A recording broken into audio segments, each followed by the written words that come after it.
오늘 여러분들과 함께 나눌 말씀의 제목은 교회를 위한 기도입니다. 여러분 최근 간절히 기도한 제목이 있으십니까? 어떤 기도의 제목들이 있으셨습니까? 그리고 어떤 기도의 응답을 받으셨습니까?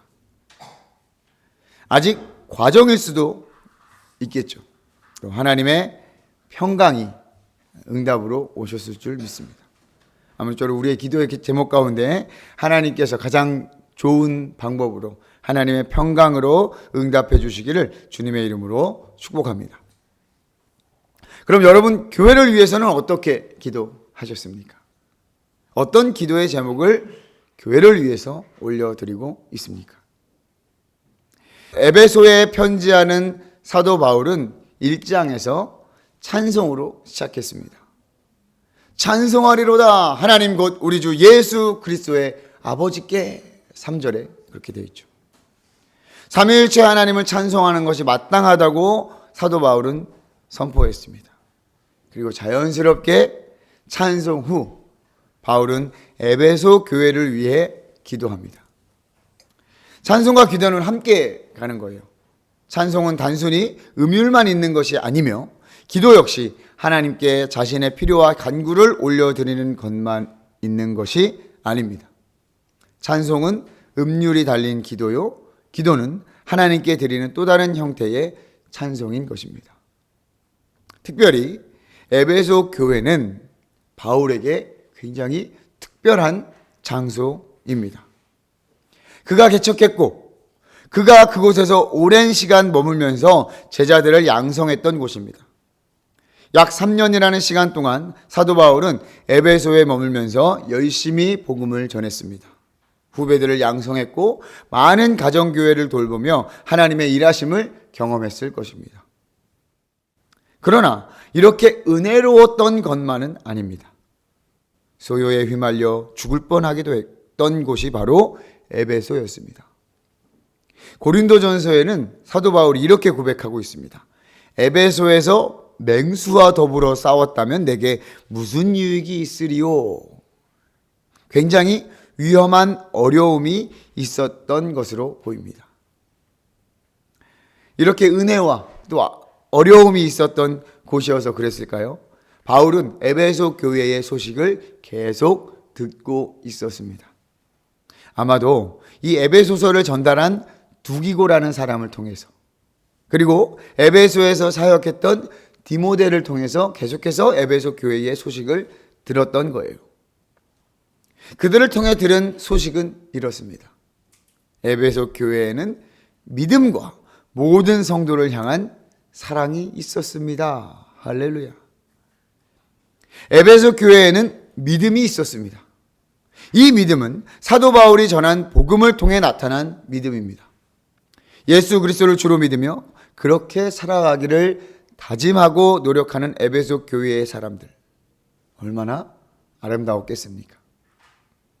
많은 가정교회가 있었고 사도 바울이 두란노 서원에서 가르쳤던 많은 제자가 아직도 에베소에 남아 있었습니다. 사도 바울이 에베소 교회에 관하여 믿음을 들었다는 이야기는 단순히 복음을 믿는 믿음을 넘어 소문날 정도로 성숙한 신앙을 의미하는 것입니다. 에베소 교회에는 많은 믿는 사람들이 배움직한 그 성숙한 믿음이 그들에게 있었던 것입니다. 우리가 가끔 북한이나 중국의 지하교회에 관한 이야기를 들을 때가 있죠. 정말 척박한 어려운 상황 속에서도 믿음을 지키며 목숨 걸고 신앙 생활하는 이야기를 듣습니다. 그럴 때 우리는 어떤 느낌을 받습니까? 그들의 신앙에 관해 놀랍게 여기는 동시에 그곳에서도 역사하시는 하나님을 생각하며 도전받기도 하고 하나님을 찬송하지 않겠습니까? 그런 것과 같이 에베소라는 상업의 도시, 종교의 도시에서 하나님을 향한 믿음의 성숙을 이룬 에베소 교회의 믿음을 듣고 사도 바울은 하나님께 감사 기도를 드린 것입니다. 그들의 성숙한 믿음은 모든 성도를 향한 사랑으로 나타났습니다. 믿음과 또 삶을 살아내는 실력이 좋았던 것이죠. 가족이나 친한 사람들, 또 에베소 교회 공동체를 사랑하는 것은 물론이고 모든 성도를 향한 사랑이 있었다는 것은 나그네들을 환대하고 먼 곳에서 고생하며 신앙생활을 하는 그리스도인들에게까지 사랑을 베풀었다는 의미입니다. 에베소가 있던 소아시아 서부에 생겨난 교회들은 에베소 교회의 선교와 도움을 받아서 세워졌다고 이야기합니다. 에베소 교회는 소아시아 지역 교회의 가정교회, 또 소아시아 지역 교회와 가정교회의 어머니 교회로서 그 역할을 감당해냈던 것이죠. 이 얼마나 성숙한 믿음의 표현입니까? 에베소 교회의 신앙은 그들에게서만 머물러 있던 것이 아니라 담을 넘쳐 흘러갔습니다. 다른 믿음의 공동체가 세워질 수 있도록 그들의 수고와 헌신을 보여준 것입니다. 바라옵기는 우리 한명교회도 건강하고 바르게 성장하고 성숙하여서 모든 성도를 향한 사랑이 흘러가기를 소망합니다. 이러한 에베소 교회의 믿음과 사랑을 들은 바울은 그들을 기억하며 기도했던 것이죠. 그들로 말미암아 감사했습니다. 얼마나 감격스러웠겠습니까? 자기가 가르치고 전하고 세운 교회가 믿음의 장성한 분량에 이르기까지 성숙하고 또 성장하고 또 다른 교회를 세워간다는 소식을 듣는 바울의 마음은 정말 감격스럽고 감사했을 것입니다.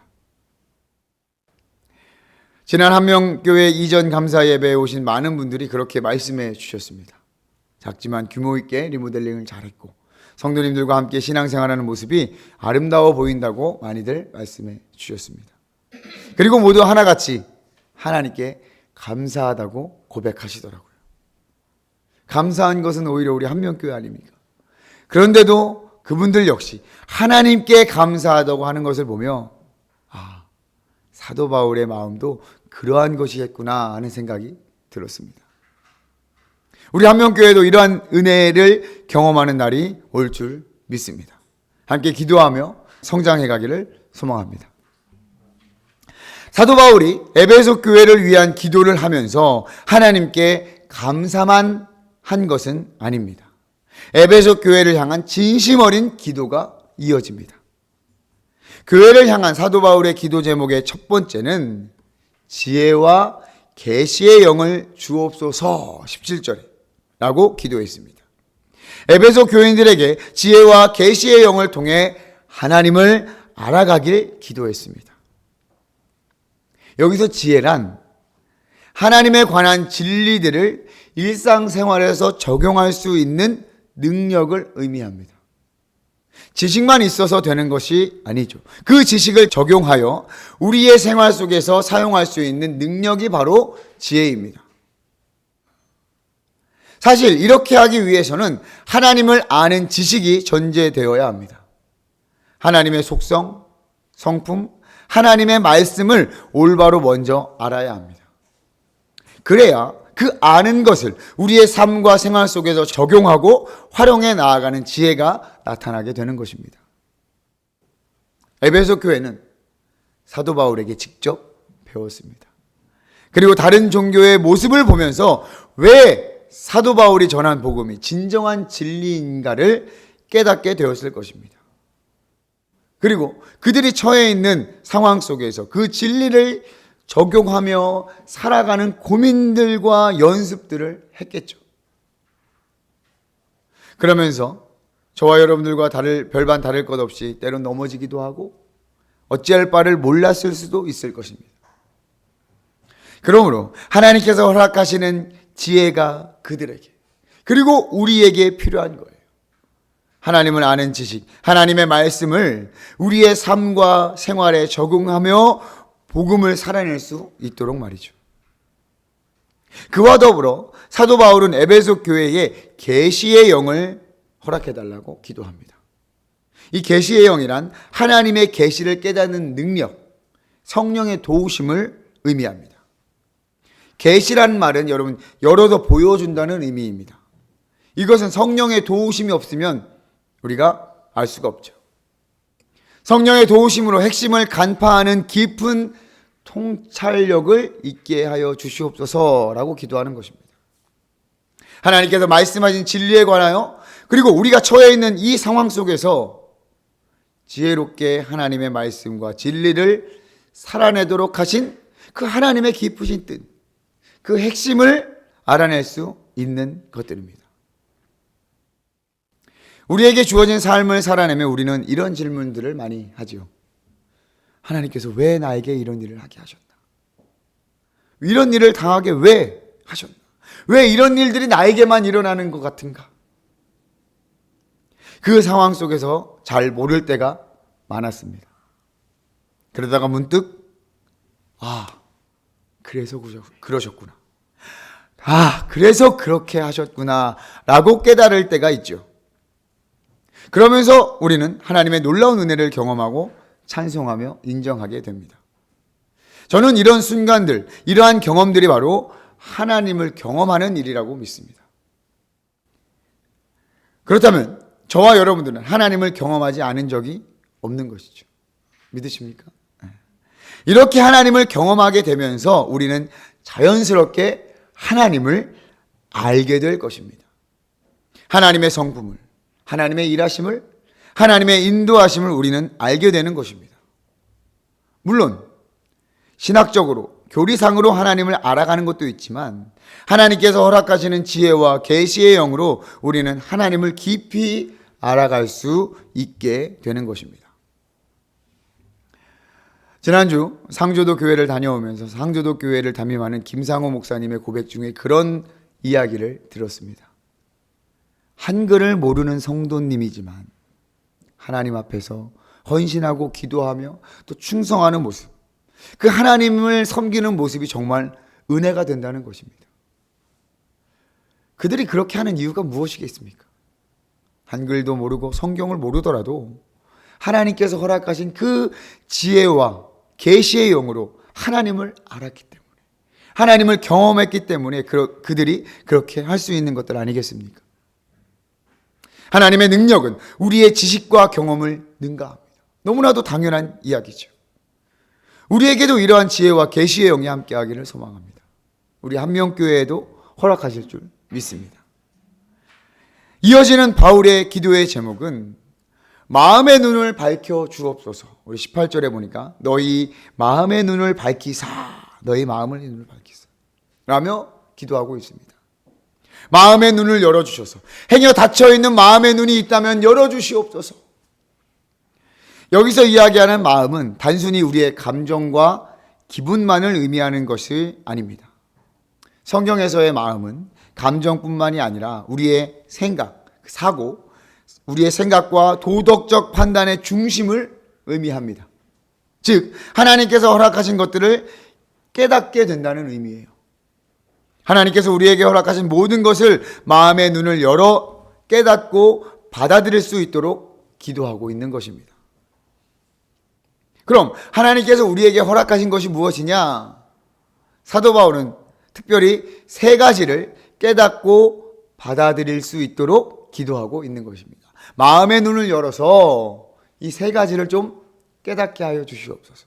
먼저 부르심의 소망이 무엇이며, 바울은 에베소 교인들이 하나님의 부르심의 소망을 알기 원했습니다.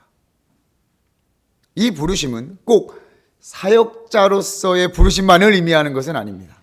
저와 여러분들은 각자 하나님 앞에서 부르심받은 자들입니다. 믿으십니까? 하나님의 부르심은 어떠한 직업적 또 상황적 부르심에 딱 정해져 있는 것이 아니에요. 하나님께서 저와 여러분들을 부르신 것은 완전히 새로운 삶으로의 부르심입니다. 죄와 사망의 법에서 죄의 종로하는 이전의 삶이 아니라 영광의 하나님, 그분의 자녀로서의 전혀 다른 새로운 삶으로, 새로운 존재로 부르신 거예요. 그 부르심의 소망을 에베소 교인들이 알기를 원하셨던 거예요. 이제 우리는 그 하나님 부르심 속에서 예수 그리스도를 알고 그분을 섬기며 그분의 뜻을 따라 그분이 원하는 것을 행하며 살아가는 삶으로 부르신 것입니다. 그 부르신 목적이 무엇입니까? 그 부르신 소망이 무엇입니까? 예수 그리스도와 함께 살아가는 것. 그리고 택하신 모든 백성이 함께 하나가 되어서 하나님 나라를 이루는 것. 그것이 저와 여러분들을 부르시고 저와 여러분들을 통해 하나님께서 나타내시기를 원하시는 것입니다. 할렐루야. 이것이 부르심의 소망. 이어서 계속해서 사도 바울은 고백합니다. 기업의 영광이 풍성함이 무엇이며, 에베소 교인들의 마음의 눈을 열어서 기업의 영광의 풍성함이 무엇인지를 알기를 바란다는 거예요. 이 기업이 뭐라고 했습니까, 여러분? 우리가 받을 유산을 의미하는 것입니다. 예수 그리스도를 믿고 구원받을 때 하나님께서 우리에게 주신 모든 것을 의미해요. 천국은 기본입니다. 천국은 물론이거니와 우리에게 주신 능력과 은사, 이 땅에서 하나님을 누리는 기쁨과 은혜 등 모든 것이 우리가 받을 기업입니다. 믿으십니까? 우리는 그 기업의 영광이 어마어마하게 풍성함을 알아야 할 것입니다. 제가 확실히 말씀드릴 수 있는 것은 우리가 무엇을 상상하든 그 이상일 것이라는 거예요. 하나님을 제한하지 마십시오. 우리의 지혜와 지식, 육신의 한계로 다 이해할 수 없고 감당할 수 없을 정도로 그 영광이 풍성하십니다. 우리는 이 기업을 확실히 보장받았습니다. 저와 여러분들은 이 놀라운 기업의 영광을 모두 받았어요. 받을 것이에요. 왜요? 우리는 성령의 인치심을 받았기 때문에 그래요. 성령께서 그 기업의 보증이 되셨어요. 우리 1장 14절 보세요. 이는 우리 기업의 보증이 되사 그 얻으신 것을 속량하시고 그의 영광을 찬송하게 하려 하심이라. 우리는 이미 보증금을 받았어요. 보증금 믿으시죠, 여러분? 우리는 성령으로 보증금을 받은 자들이에요. 사실 이 보증금도 사실은 어마어마한 거예요. 이 보증금 어마어마한 거예요. 하나님이 우리 안에 계시다니. 할렐루야. 잔금은 언제 받을까요, 여러분? 보증금 받았으니까? 계약금 받았으니까 잔금은 언제 받아요? 우리가 주님을 대면할 때. 또는 이 땅에 주님이 다시 오는 그날, 우리가 천국에서 주님을 배울 그날 우리는 나머지 잔금을 받게 되는 거예요. 그런데 사실 이 계약금마저도 너무나 어마어마해서 우리가 다 누릴 수 없을 정도예요. 그런데 이 잔금은 얼마나 크고 영광스럽겠습니까? 할렐루야. 기대가 되십니까, 여러분? 마지막으로 사도 바울은 에베소 교인들의 마음의 눈을 밝혀서 믿는 자에게 베푸시는 그 하나님의 능력이 지극히 크심을 알게 하여 주시옵소서라고 기도해요. 하나님께서 믿는 자들에게 베푸시는 능력, 그 능력이 어마어마하게 큰 것을 에베소 교인들이 알기를 바라는 거예요. 바울은 하나님의 이 능력을 지극히 크심이라고 표현을 하잖아요. 이것은 상상을 초월하는 능력을 의미한다고 그래요. 하나님의 능력도 우리가 상상하는 그 이상이라는 거예요. 그러면서 이어지는 20절부터 23절에서 그 능력에 관해서 설명을 하고 있는 거예요. 자, 그 능력이 어떠한가? 하나님께서 베푸신 능력은 먼저 예수 그리스도를 죽은 자 가운데서 다시 살리신 능력이에요. 예수님은 부활하셨습니다. 여러분 믿으시죠? 그의 부활은 실제적 육신의 부활을 포함한 부활이에요. 예수님께서 채찍에 맞아 살이 뜯기고 창으로 옆구리를 찌르는 그 모든 상처가 회복되는 정도가 아니에요. 그 정도를 넘어서 창조주 하나님의 능력이 완전히 새로운 영화로운 몸으로 부활시킨 능력이 바로 우리 하나님의 능력입니다. 창조의 능력과 생명을 주관하는 능력이 오직 여호와 하나님께 있음을 여러분 믿으십시오. 우리는 어떨까요? 우리의 부활은 어떻겠습니까? 이와 동일할 줄 믿습니다. 우리도 마지막 때에 부활할 때는 지금의 이 육신이 아니라 창조주 하나님의 그 창조적인 능력과 생명의 능력으로 완전히 다른 영광스럽고 영화로운 몸으로 부활할 줄 믿습니다. 할렐루야. 하나님이 믿는 자에게 베푸시는 능력은 두 번째로 부활하신 예수 그리스도를 하나님의 오른편에 앉히신 능력이에요. 사실 예수님은 창조 이전부터 하나님과 함께 계시고 하나님과 동등된 분이에요. 빌립보서 2장 6절에 보니까 그는 근본 하나님의 본체시나, 하나님의 본체라고 고백하고 있어요. 그러나 주님께서는 그 모든 것을 스스로 내려놓으시고 이 땅의 낮고 낮은 모습으로 100% 인간이 되셔서 종으로, 죄인으로 오셨습니다. 그리고 온전한 희생 제물이 되셨습니다. 하지만 하나님의 크신 능력이 십자가에서 죽으신 예수님을 부활하게 하시고 그분을 지극히 높여 모든 이름 위에 뛰어난 이름을 주셨습니다. 그리고 그분을 다시 하늘로 올리셔서 하나님 우편에 앉히신 것입니다. 할렐루야. 예수님은 100% 인간이셨기에 우리를 위해 중보자로, 또 하나님과 같은 권세로 우리를 위해 중보하시고 다스리십니다. 이 능력이 누구에게서 나타난 것입니까? 하나님의 능력으로부터 나타난 것이라고 사도 바울은 이야기하고 있는 것이죠. 에베소 교인들의 마음의 문을 열어서 크신 하나님의 능력을 알기를 원하는데, 그 능력이라는 것은 예수 그리스도를 부활하신 능력, 또 예수 그리스도를 하나님 우편에 앉으신 능력, 그리고 세 번째로 모든 이름 위에 뛰어나게 하시고 복종케 하신 능력의 하나님. 하나님께서는 예수 그리스도를 모든 이름 위에 뛰어나게 하시고 복종하게 하신 능력을 베푸셨습니다. 이 능력은 특별히 에베소 교인들에게 더욱 와 닿을 수 있는 능력입니다. 에베소가 여러분 어떠한 도시라고 했습니까? 항구 도시로서 상업과 무역이 활발한 도시라고 했습니다. 그와 더불어 많은 우상과 종교의 행위들, 마술과 주술이 넘치는 도시였어요.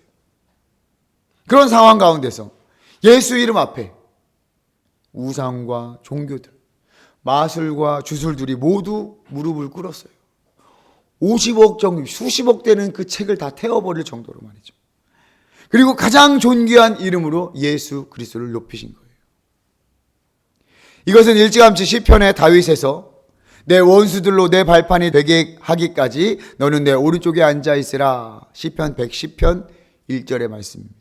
이 말씀의 성취가 예수 그리스도를 통해 나타나게 된 것이, 이 얼마나 놀라운 하나님의 능력입니까? 비단 우상과 종교, 마술과 주술뿐이겠습니까?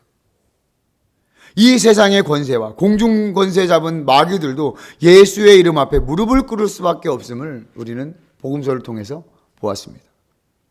에베소서 막바지에서도 승리할 수 있는 비결을 소개하고 있지 않습니까? 하나님께서 예수 그리스도를 통해 승리하게 하신 그 능력, 믿는 우리에게 베풀어 주실 줄 믿습니다. 아멘.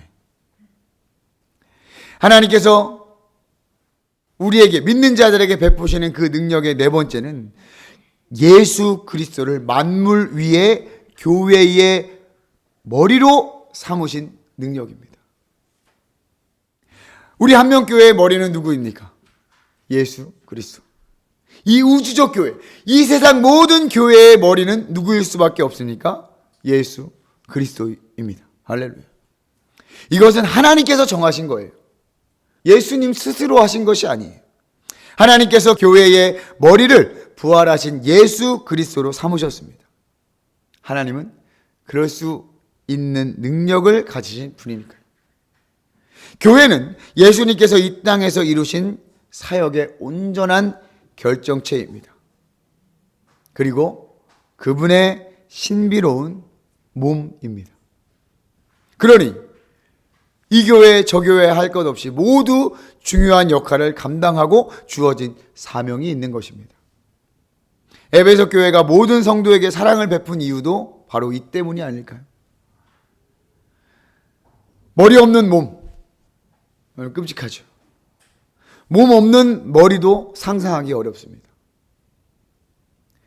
몸은 머리의 지시와 공급을 통해 움직입니다. 교회는 그런 곳이어야 합니다. 머리 대신 예수 그리스도의 지시와 공급에 따라 순종하고 행동해야 할 것입니다. 다소 추상적으로 들리실 수 있을 것입니다. 다 이해하지 못할 수도 있습니다. 괜찮습니다. 어쩌면 당연합니다. 우리가 하나님의 지혜와 능력을 다 이해할 수 없으니까요.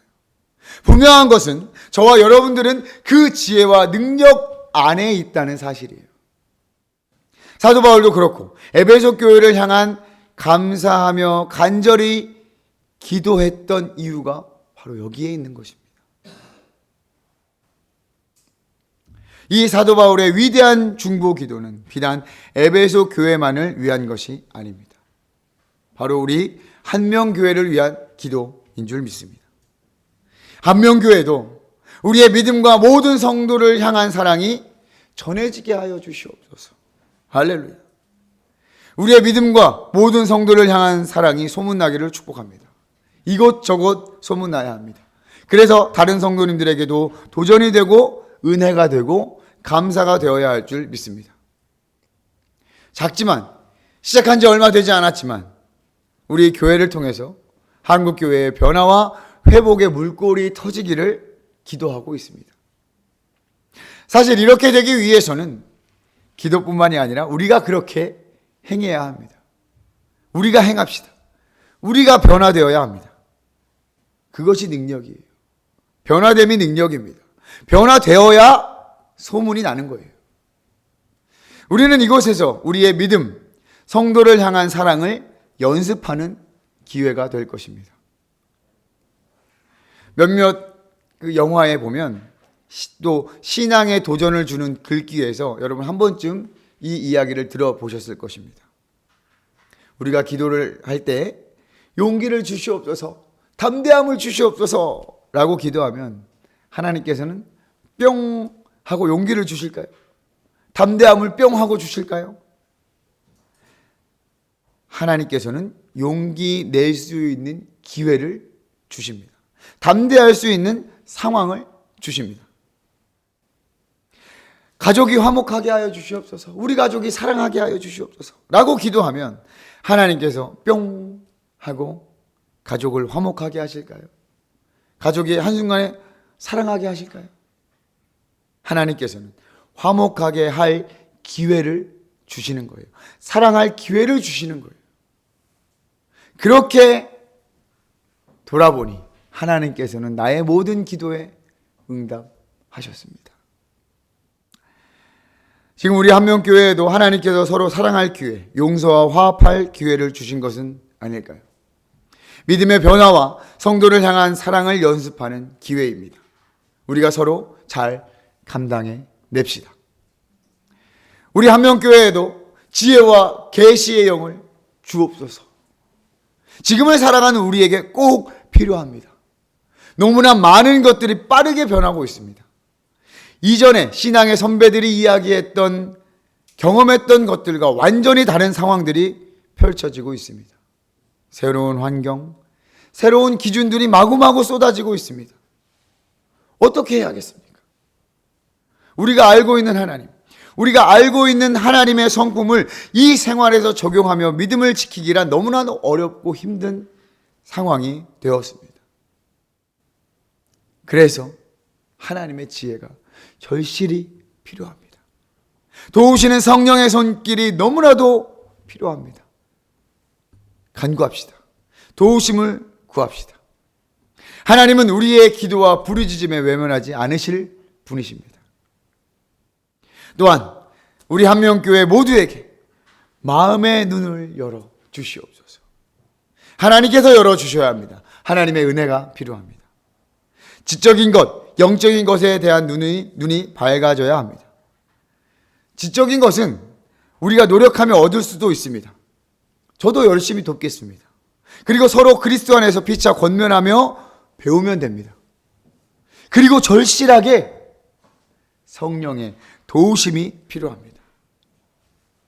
겸손하게 그분의 도우심을 구합시다. 그리고 그분을 따릅시다.